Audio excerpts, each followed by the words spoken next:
In 1902, at the age of 34, George Gurdjieff watched in awe as a dervish performed a sacred ritual in Bokhara. The man had just received devastating news, the death of his only son. And yet, there he was, completely serene, moving through the sacred gestures with a presence that defied all human logic. In that moment, Gurdjieff realized he was witnessing something that would challenge everything he believed about human nature. How was it possible for someone to remain conscious and present in the face of such deep pain? Why is it that most of us are entirely ruled by our emotions, while a few rare beings manage to stay awake even during the most intense moments? This question would haunt Gurdjieff for years to come and lead him to one of the most revolutionary discoveries about the human condition. A discovery that would reveal why we live as slaves to our emotional states and, more importantly, how we can escape this invisible prison. What Gurdjieff was about to discover would not only change his own life, it would uncover the hidden cause of unnecessary human suffering. And today, you will experience this journey through the eyes of the Master himself, and understand why your emotions control you, and how that can change forever. 4 months after that moment, Gurdjieff couldn't get the image out of his mind. How was such emotional control even possible? He began a relentless search for answers, traveling across the deserts of Central Asia, visiting hidden monasteries, looking for masters who could unlock the mystery. During one of his expeditions with the Seekers of Truth, Gurdjieff encountered his first real clue. A Tibetan Lama, after observing him for days, finally spoke, "Young seeker, do you believe your emotions are yours?" The question thundered through Gurdjieff's mind. What do you mean, they aren't mine? Who else could be responsible for them? The Lama continued, observe yourself for a whole day. Count how many times you consciously choose to feel anger, fear, sadness, or joy. Count how many times these emotions simply appear, like storms that rise from nowhere and take over your inner landscape. Gurdjieff accepted the challenge. For weeks, he watched himself meticulously. And what he discovered shook him to his core. He realized he was like a ship adrift in the ocean of his own emotions. A stranger's unpleasant word could ruin his entire day. An old memory could pull him into sadness for hours. A small success could inflate him with overwhelming pride. He was beginning to understand something terrifying and liberating at the same time. The ordinary human being does not own their emotions, they are owned by them. The true breakthrough came during an unexpected encounter in Afghanistan.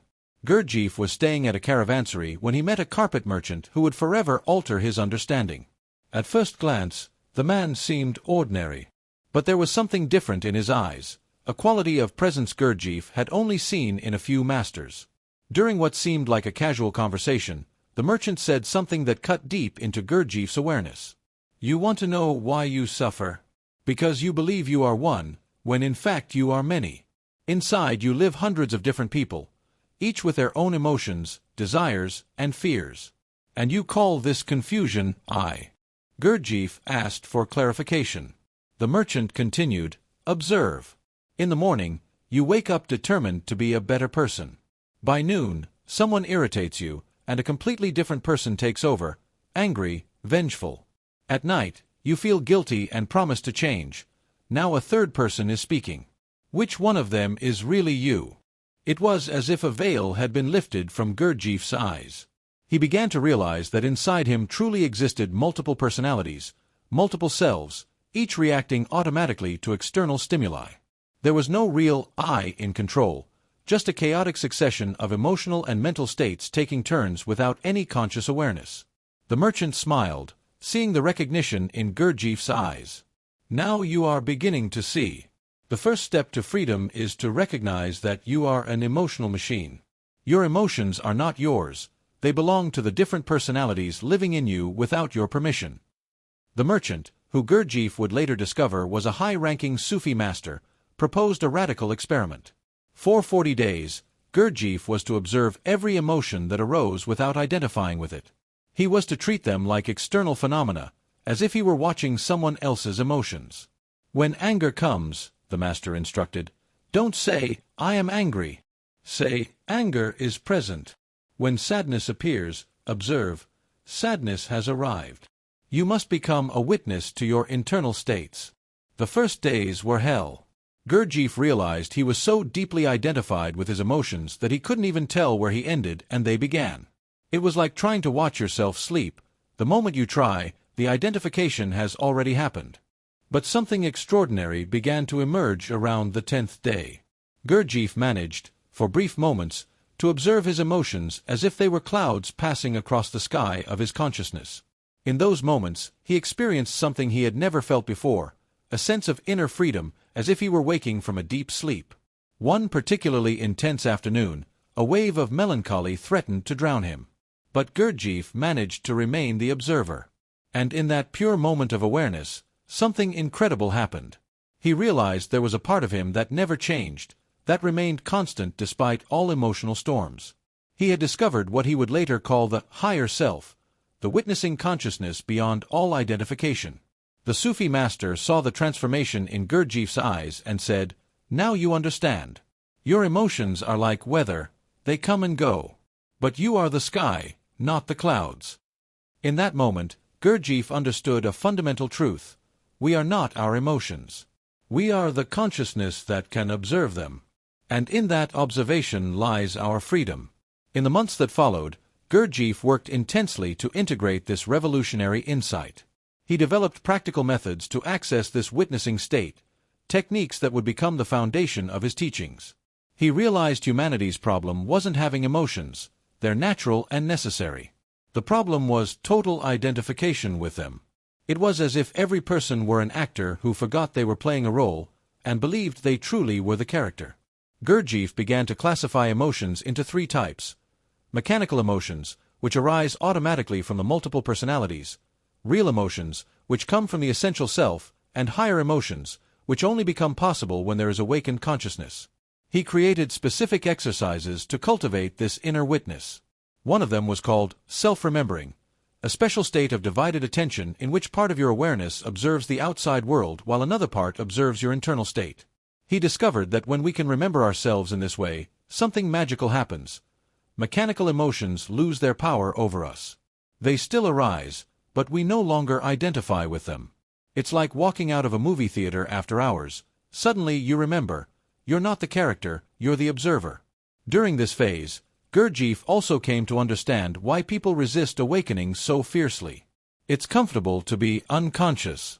When we fully identify with our emotions, we always have something or someone to blame for our suffering. Awakening means taking full responsibility for our internal state.